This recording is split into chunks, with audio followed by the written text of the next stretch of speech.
de parler avec vous, ça fait très longtemps. Ah bah écoute, plaisir partagé. Avant que j'oublie, vas-y. Donc je voudrais faire une grosse dédicace à Papa Nyang, c'est un de vos consultants sénégalais. Oui. Donc dédicace à lui, félicitations à lui pour le titre de la CAN. Alors le Sénégal a un petit peu sauvé cette CAN en remportant cette coupe, parce que ça nous a fait un beau champion. Et dédicace à Hicham et à tous les potes de son mère. Voilà, ça c'est dit. Par rapport à ces barrages, je voulais juste faire une petite parenthèse, même si on en a parlé, d'accord. Je le crie depuis 2002, ça fait 20 ans, d'accord. En 2002, où la formule était déjà différente, je vous rappelle que il y avait un groupe qui était fait de Algérie, Maroc, Sénégal, Égypte et Bénin.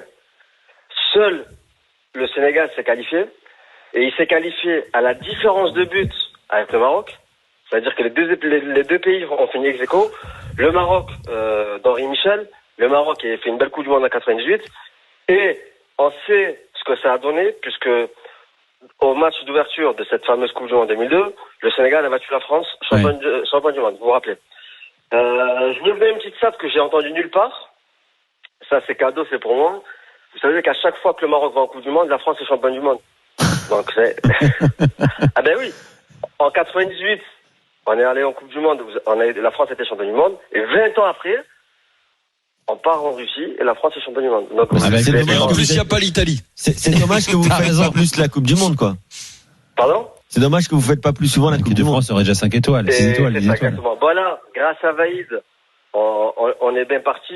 Donc je vais quand même finir juste la parenthèse. Donc ce que je dis, c'est que ça fait 20 ans que je crie et qu'on crie à la discrimination africaine. Tu parles quoi, des 5 tickets seulement réservés aux pays africains pour la Coupe du Monde? Ça va passer à 9 maintenant pour 2026, hein, tu sais.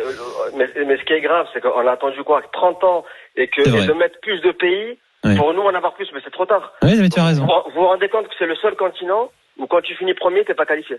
C'est incroyable. Alors qu'il y a une grosse densité. Tu finis premier, t'es qualifié, ce qui est normal. Tu finis deuxième, t'es peut-être qualifié, d'accord. En Amérique du Sud, tu finis premier, deuxième, troisième, cinquième. Ah, mais Hugo Lloris en parlait déjà après le match face à la Côte d'Ivoire. Ouais, mais vous vous rendez compte que c'est tellement absurde qu'on a une finale bis, donc Sénégal-Égypte. Ouais. C'est quand même incroyable. Ça a été la finale de la CAN. Moustapha, sans vouloir t'offenser, hein, c'est une question. Est-ce que tu penses pas aussi que maintenant il y a plus de légitimité de nos jours à qualifier plus d'équipes africaines qu'il y a 30 ans ou 40 ans en arrière? Moi, je trouve que le niveau a vraiment augmenté. Le football n'est plus du tout le même maintenant. Alors moi, c'est ce que j'allais te dire, c'est que si tu me dis 30-40 ans, moi, 30-40 ans, je peux comprendre. Mais c'est toi qui as dit ça tout à l'heure. Tu parlais de 30 ans. C'est pour ça que je te dis, j'ai repris. Ça fait 20 ans que je le crie, c'est-à-dire je le crie depuis 2002. Mais en vérité, le football a évolué africain depuis les années 90. Donc, moi, je veux bien qu'au début, on a commencé à 3, puis après à 5. Mais tu es d'accord avec moi que depuis 1990 jusqu'à là, et là, tu peux pas faire plus, puisque le meilleur joueur du monde est africain. Ça fait 2-3 ans que Mohamed Salah est le meilleur joueur du monde. Ça, on pourra t'en parler. Je peux t'expliquer par A plus B que Mohamed Salah, qui joue dans le meilleur championnat du monde, qui a les meilleurs stats, qui est le meilleur joueur du meilleur championnat du monde, qui a fait gagner Liverpool 30 ans après, qui a tout gagné avec Liverpool, qu'on vient de me dire que c'est pas lui le meilleur joueur du monde. Donc, il est clairement, et en plus, cerise sur le gâteau, il a amené l'Égypte en Coupe du Monde, qui n'avait pas été depuis 1990 quand même. Et c'est lui qui l'a fait. Moi, j'ai vu tous les matchs de l'Égypte pour la Russie. Il a clairement porté l'Égypte en Coupe du Monde. Mais il n'y a pas que lui, il n'y a pas que lui, il y a plein de joueurs à tous les postes en Afrique maintenant qui font partie des meilleurs mondiaux, hein.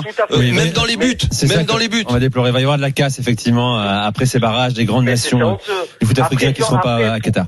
Aussi, je te laisse conclure en 10 secondes parce qu'il faut qu'on parle également d'autres sélections. Moustapha, pardon.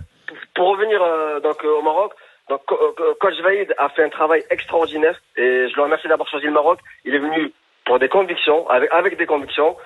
Il a fait du nettoyage. Les résultats lui ont donné raison. Ça a été un match compliqué. On le savait que ça serait compliqué là-bas.